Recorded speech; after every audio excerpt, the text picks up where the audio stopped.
apologizing for that mistake. They are apologizing because they are always the good people, the right people, who others cannot understand them. With good intentions.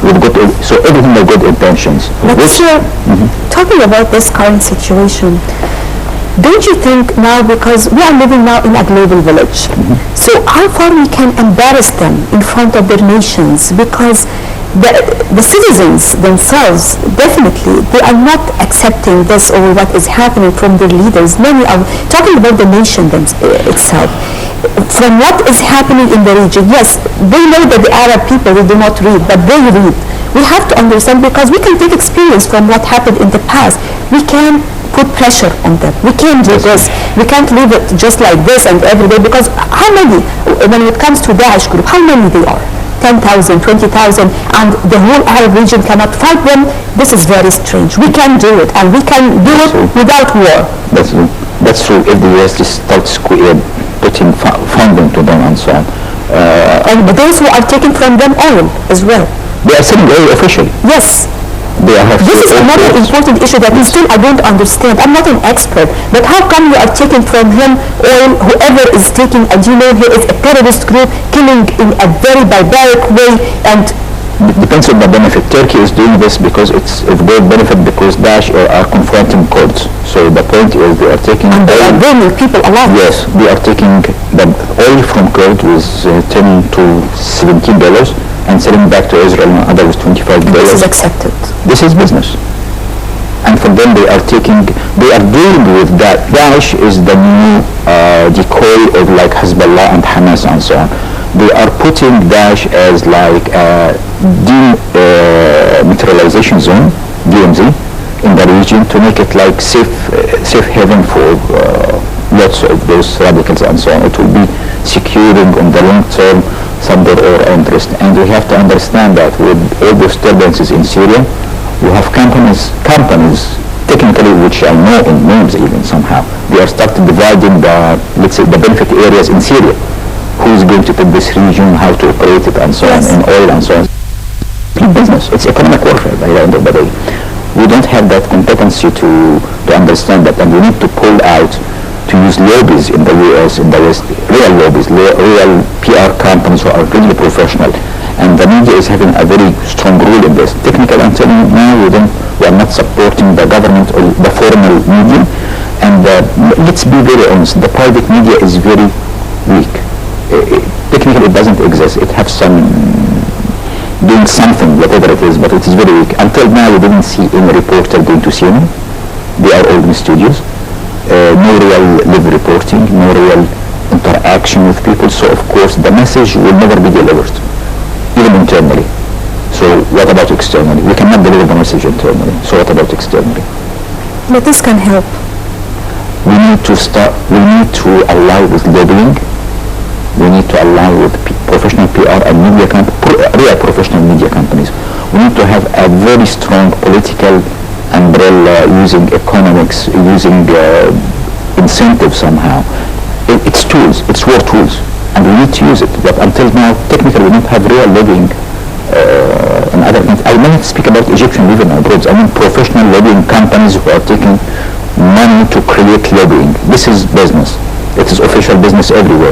And technically, it is catastrophic because Egypt doesn't have a lobby in the states, while in the Congress they have a company which is named already from the Muslim Brotherhoods who are defending their own benefits, and they are issuing a party even in Chicago and so on.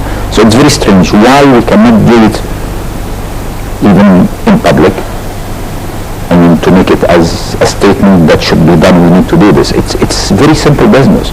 One of the issues that I hear 2 years about why we don't have lobby, because it's against the Egyptian company financial regulations, because they need to issue a bid, then to issue based on RFP, then that it will be a tender to select some. It's very strange. Nobody will do it. So we need to change the mindset in such issues. We need to have radical decisions, which could be very strong, but it is of benefit in one day. It will turn over the table over a day, for sure. So what do you see as the solution to this crisis, escalating crisis? Very simply to start using our minds. It's very simple. Our political arena, governance. I mean, the professional elite has claimed to start to have differentiators between personalized benefits and national security, national issues, and so on. We need to understand that we have a community under threat, under termination, let's say. It is not the point of dash and so on. It's a trend, it's a profile. Remember, they burned some people a few weeks ago, then again last week, then now, and so on. And here in Egypt, we're seeing missiles, grenades, and dozens of people. Yes, dozens of people being killed. The problem is not this. The problem, in a very short term, it will be a common thing that you used to see it in the TV. So it will be becoming a community under termination. It's the threat of termination now, because you are changing the culture, changing the mindset to an extreme violence, and so that means you can will go to that, you're limited the sky. So it's in violence, there is no limitation already. So people start understanding, they are watching somebody who's born today. So tomorrow they were looking for that program. Bloodshed started to be something. It is. And I believe a few days before, a man was beheaded also, and the footages was everywhere on the social media. This is the point. People will start taking it as a normal thing, and this is by intention, by the way. But you know, sir, sometimes I believe the problem is in the people themselves. Education.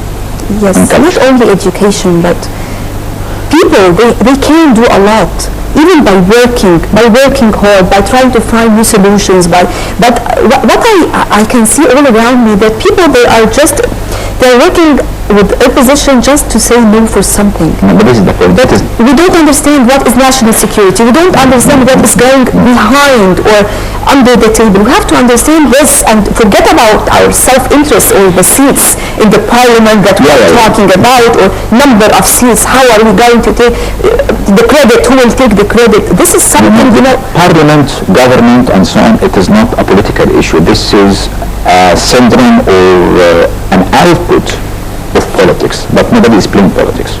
We are playing with the front end, which is useless, but in the background there is no programs, nothing. When we speak about education, it is not meant by university or school. I mean to educate the community itself, because we always say it is education. In those who are educated. Yes, it is. But this is a major issue. We say always educate, encourage, then enforce. So I need to educate people first clearly about lots of things. Then I need to give incentives, give the understanding, awareness, and then I can enforce whatever regulation I do. But the problem is we are always issuing regulation without any base, without any proceedings, without any procedures to enforce the law, regulated issues. And we have a professional elite, acclaimed professional elite who doesn't have anything about politics except some seats in the parliament they can buy from the market. So there is no proper political education, there is no proper community education for this, and this is a traditional way of what we are heading to. It's nowhere. So I think we need to have lots for the people to be done. The effort done until now is very weak, and the problem is it is very shallow too. So we hope that could take it a little bit seriously more. This is something very, very important, because I believe that still people can do a lot, and sometimes, talking about the whole region in general, for example, to have a vision, or to put, for example, objectives or goals to us as a community. For example, this 3 months we are going to work on this area, for example, when it comes to education. I'm not talking about schools or universities, I'm talking about the awareness, about providing them with their basic needs just to live as human beings. And when we finish with this area, we all take the credit and apply the model to other parts, just as some other countries, they are doing this, but we are not. Everyone is working alone. We don't have this harmony. Technically what you are saying is what you call it community accountability. Community accountability is based on 2 factors, which is media and NGOs. So those are the 2 key issues who are supported. But forget about media, because media is not going to reach these people we are talking about. NGOs and media still are key issues in doing this, because people will never stop watching TV, reading newspapers, listening to the radio. But at least we can encourage others to do yes, but it depends on the level. But NGOs, businessmen, business community, and others is a major players in this. But the problem, we are having very strong discrimination in the society currently, and I think we are heading to some isolated communities inside the community, which is not a proper thing to do. It's the time to align, the time to allow each other. So we hope it goes well. We hope. We hope so. Actually, Dr. Yasser Tantawi, thank you very much for joining us. Always a pleasure having you with us. Thank you, sir. And dear viewers, now it's time for a short break. We'll be taking a look at the Voyagers, sports news and the Voyagers from Sharm el-Sheikh.